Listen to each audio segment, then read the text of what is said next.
Amen. Brisés, nous venons à toi.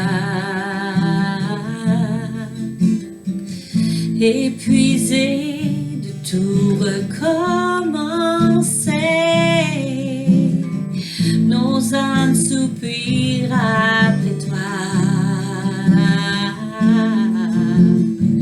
Ce que nous voulons, c'est toi, Jésus. Ce que nous voulons, c'est toi. Ce que nous voulons, c'est toi. Ce que nous voulons, c'est toi, Jésus. Ce que nous voulons, c'est toi.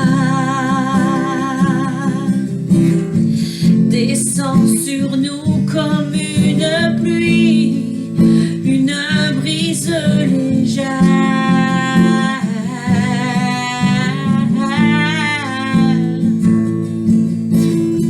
De la douceur de ta présence, ta nuée nous entoure.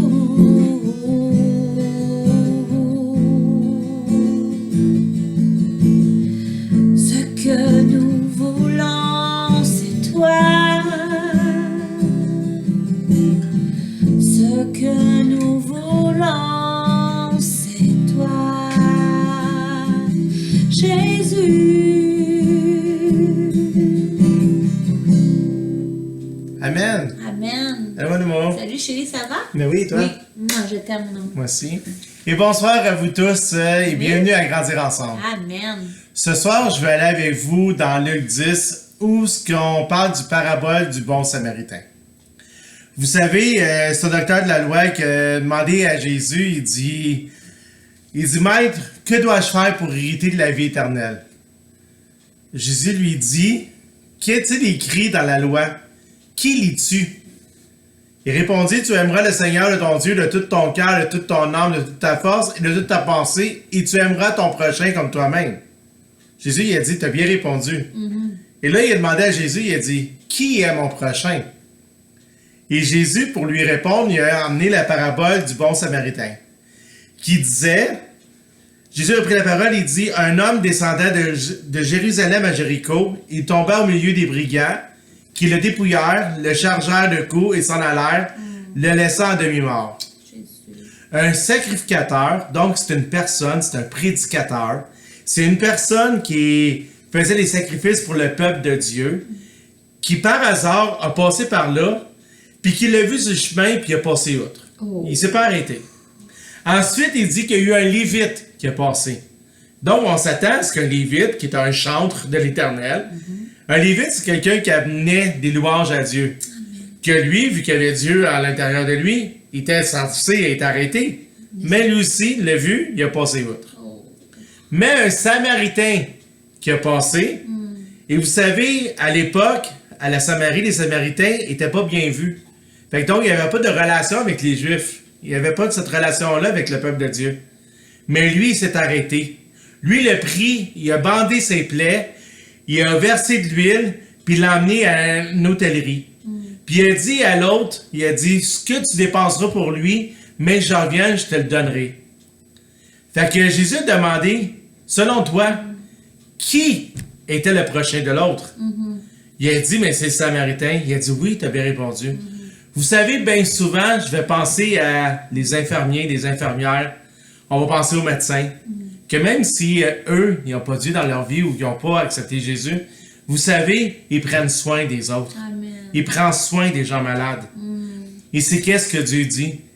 Oui, c'est facile d'aimer nos amis, mais c'est beaucoup plus difficile d'avoir un juste parti avec chaque personne. Et c'est ça qu'il faut. Il faut prendre soin des autres. Amen. Et donc, cette parabole-là, c'est qu'est-ce qu'il nous dit? Notre prochain, ça peut être ton voisin. Ça peut être la personne en face de toi. Ça peut être la personne que tu penses même pas. Puis qu'un jour, il va avoir besoin de toi. Mais on va faire quoi? Est-ce qu'on va faire comme le sacrificateur? On va faire comme le lévite, puis on va laisser faire? Ou on va s'arrêter, puis on va aider cette personne-là? Et Et c'est ça que Dieu veut. Amen. Qu'on s'oublie soi-même afin d'aider les autres. Amen. Que Dieu vous bénisse, on va terminer avec la prière. Oh, merci, mon amour, c'était très édifiant. Merci, Seigneur, de nous avoir donné cet exemple-là, Seigneur. C'est pas celui qui fait des grandes choses qui est celui qui va faire nécessairement la bonne chose. C'est pas celui qui a un titre non plus qui va faire nécessairement la bonne chose. Tu te sers de celui qui a un cœur pur. Puis tu les purifies les cœurs. Tu choisis les personnes puis tu purifies les cœurs. Seigneur, donne-nous un cœur pur afin qu'on puisse s'arrêter quand il y a un besoin, qu'on puisse être de celui qui va mettre sur son compte pour aider quelqu'un d'autre. Seigneur, rends-nous généreux, rends-nous bienveillants, afin qu'on soit remplis de fruits de l'Esprit. C'est à ceci qu'on va reconnaître les enfants de Dieu. Amen. C'est à leurs fruits. Fait que papa, fais en sorte qu'on en porte. Viens nous émonder, puis viens prendre soin de qui on est, pour pas qu'on reste tout le temps la même affaire, mais afin qu'on puisse grandir. Fait que c'est ça que je te demande, Papa du ciel. Bénis-nous, tes enfants, au nom de Jésus, afin qu'on soit des bons aideurs, au nom de Jésus. Amen. Amen. Et au nom du Seigneur Jésus, soyez pleinement bénis dans toutes les sphères de votre vie. Amen. Soyez fortifiés, au nom de Jésus. Amen. Bye, bye.